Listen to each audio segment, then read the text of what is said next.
I hate contracts. I hate legal documents. Hi, my name's Devon. Today I own several multi-million-dollar companies. We started with $5,000 in a credit card. I don't know the easy way. I only know the hard way.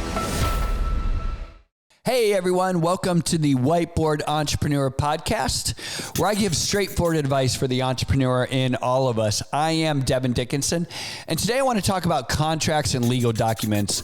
And I know, like right now, you probably want to hit fast forward, go on to the next podcast, because I hate contracts, I hate legal documents, and that's why you need to listen to this particular podcast, because I'm going to break it down for you and give you some real simple advice. The first thing is do not be intimidated, right? And I know that they can be intimidating, and I'm going to tell you a funny story about how intimidating they can be. At one point, I had like 350 pages of legal documents. It was about 8 different agreements. You add them all up, it was like 350 pages. And it took me over 3 months to work through it. And people say, well, Devon, do you actually read the legal documents? And I get this question all the time. Or should I actually read the legal documents? The answer is yes, you should. And you really need to, because you can get burned. But let me tell you, this particular legal document, I was like, I'm really feeling good about myself. I feel like I'm starting to figure it all out. And I got stuck. I could not get through this one page. And I was like, all right, I'm a smart guy. I can figure this out. So went and got a cup of coffee, came back, rolled up the sleeves, got out my favorite pen. I'm like, I'm going to figure this out. If I have to, I'll diagram the sentence just like in grade school, right? So I sat there and I started reading through, and I'm like, oh, no. And I realized that I had gone 19 lines long, font 8 with 1 period. And you say, oh, geez, Devon, wasn't that what contracts are supposed to be? No, absolutely not. I called up that attorney furious. I laid into that attorney. I told him, you are going to waste all of our time. You're going to waste my time, the people who are paying your time, because I am never going to sign this document. If you can't figure out how to write a sentence that people can understand, then you're not an attorney, and I'm going to tell them to fire you and get somebody else, because I'm never going to do this deal. And I laid into him. And I would encourage you to, right? There's no reason why contracts cannot be written in plain English. And in 2021, that's the way contracts are going. And if they're not written in plain English, you need to demand that they are written in plain English. And so that's my very first piece of advice is don't sign something you don't understand, and make the people put the agreement in plain English. There's your first nugget of advice, right? The second nugget of advice is don't be intimidated by these things, right? There's going to be some words in there that you don't understand, because honestly, attorneys create these words so that they have a job. And no offense to attorneys, but frankly, that's kind of how it is, right?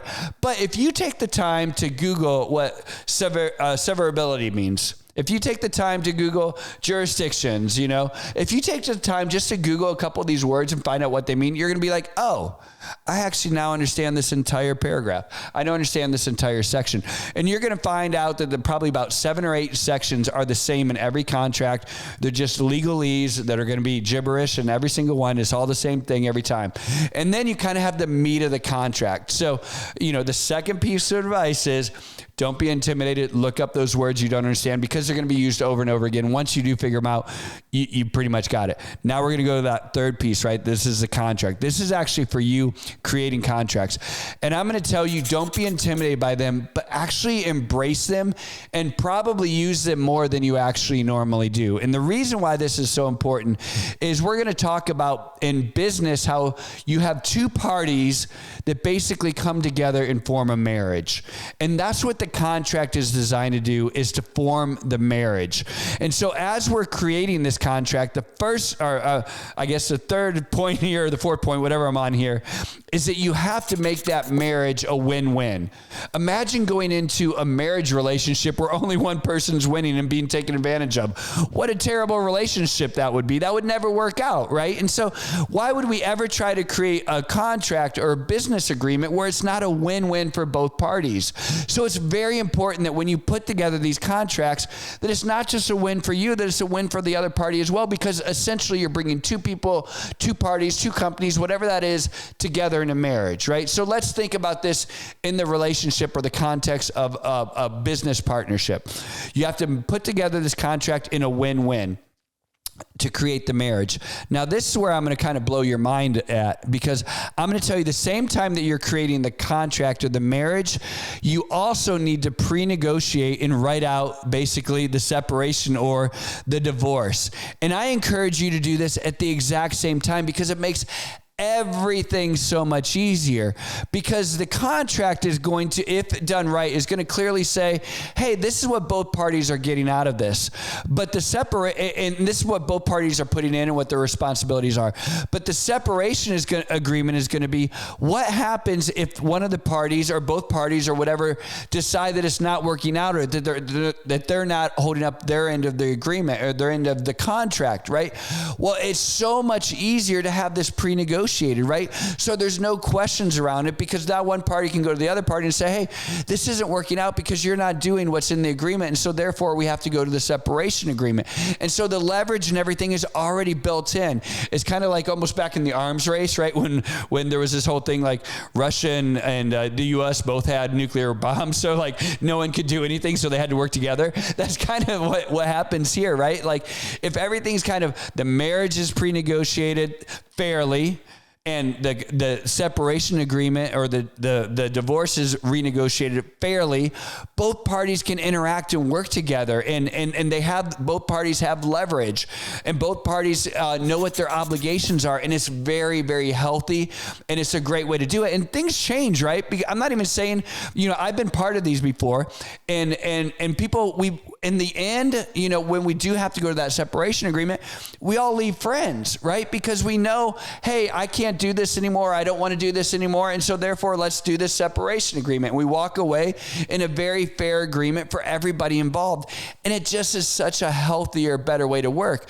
And listen, this isn't true just in partnership agreements, but I would say contracts in general.